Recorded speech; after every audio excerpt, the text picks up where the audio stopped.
The cameras flash in a storm of light, the podium bathed in the cold glare of television screens. Behind it, the seal of the FBI looms like an emblem of both authority and unanswered questions. A spokesperson leans into the microphone, and a single word hangs heavy in the air. Assassin. It cuts through the noise like a bullet, echoing across living rooms, car radios, and phone screens nationwide.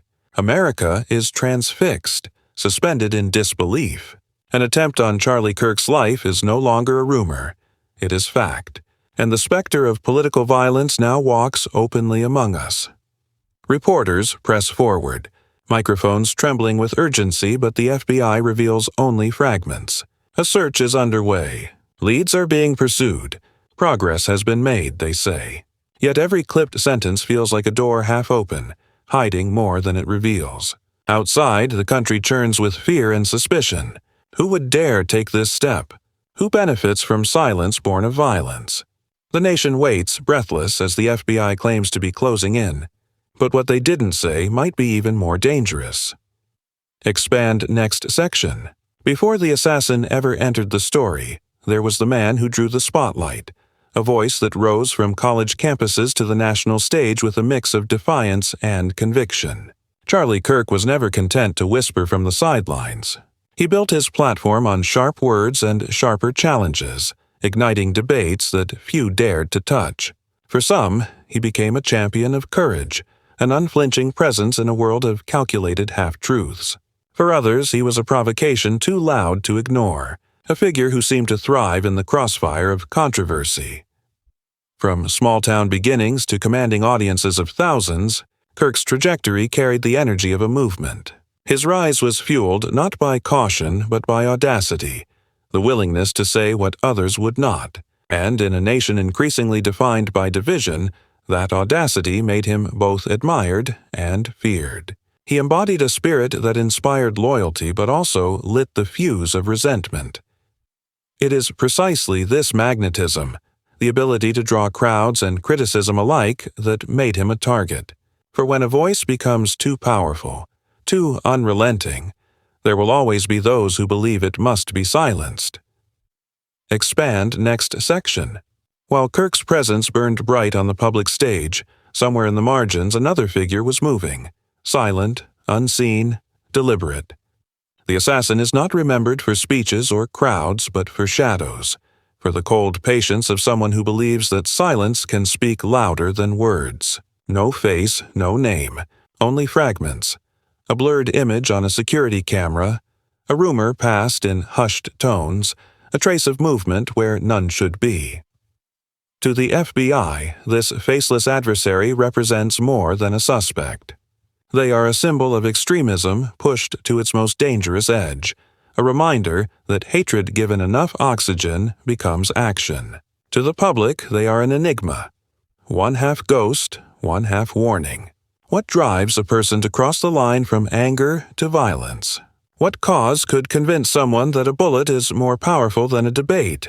Each press conference delivers carefully chosen words, person of interest, ongoing leads, credible threats.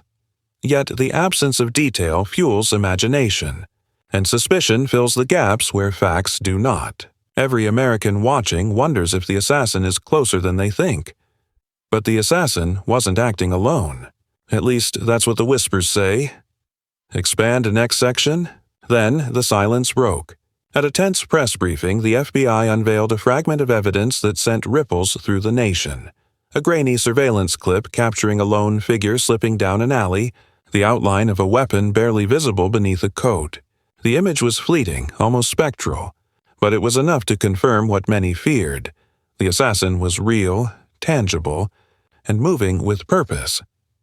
Alongside the video came whispers of intercepted communications, coded phrases hinting at plans still in motion. Investigators spoke of ballistic traces linking an abandoned weapon to the attempt on Kirk's life. For the first time, the assassin's shadow took on the shape of something undeniable. This revelation transformed the manhunt into a duel, justice locked against chaos, survival pitted against destruction. America's heartbeat quickened with every detail, every blurred frame replayed on loop across television screens. And yet, buried beneath the FBI's calm words was a chilling undertone. The assassin was not a distant threat hiding in foreign darkness. They were here, woven into the streets and suburbs of everyday life. Closer, perhaps, than anyone dared to imagine. Expand next section. What began as a manhunt soon morphed into something larger, something darker. The chase for a single assassin became the stage for a nation's unraveling. News networks splashed breaking headlines across their screens, each spinning the story to fit a narrative, each demanding loyalty to their version of the truth. What should have united the country in pursuit of justice instead fractured it further, as suspicion grew thicker than facts. Politicians seized the chaos like oxygen to a flame. Some thundered with righteous anger demanding swift retribution. Others whispered doubts about the FBI's competence, accusing them of staging a show of progress while fumbling behind the curtain. Allies who once stood shoulder to shoulder now turned on one another, pointing fingers, trading blame, speaking louder about each other's failures than the assassin still at large. And through this storm of words and posturing, the assassin thrived. Every moment of confusion, every headline twisted for political gain, only widened the cracks in America's armor. The real betrayal was not in the shadows where the assassin hid, but in the marble halls where leaders seemed more hungry for spotlight than for justice. And just when the FBI thought they had him cornered, everything fell apart. Expand next section. The breakthrough the FBI promised came crashing down in a single night. A heavily armed raid, broadcast live in the breathless cadence of breaking news, ended not with the capture of the assassin, but with the shattering image of an innocent man dragged into the spotlight. His face splashed across headlines before the truth emerged. Wrong target, wrong life ruined. The nation watched in stunned silence as apologies stumbled out too late, the damage already done. Confidence in the investigation collapsed overnight. If the FBI could fail so spectacularly, what hope was left that they could stop a figure this elusive? Commentators spoke of incompetence, citizens whispered of cover-ups, and the assassin seemed to grow larger with every unanswered question. For a brief, suffocating moment, the villain appeared untouchable, a phantom laughing from the shadows while the country tore itself apart. The hero, the pursuit of justice itself, looked cornered, beaten back, and abandoned. And in that moment of despair, one terrifying thought spread like wildfire. Perhaps the assassin was always one step ahead. Expand next section. In the wake of humiliation, the FBI did not crumble. Behind closed doors, a quiet transformation began. The reckless leaks that once spilled like water were sealed shut. Surveillance operations sharpened, satellites and wiretaps converging with relentless precision. Informants who had wavered were cornered with choices too stark to refuse, and one by one the assassin's circle began to fracture. When the Bureau emerged again before the cameras, the tone had shifted. Gone was the hesitance, the clipped answers. In its place stood a wall of determination.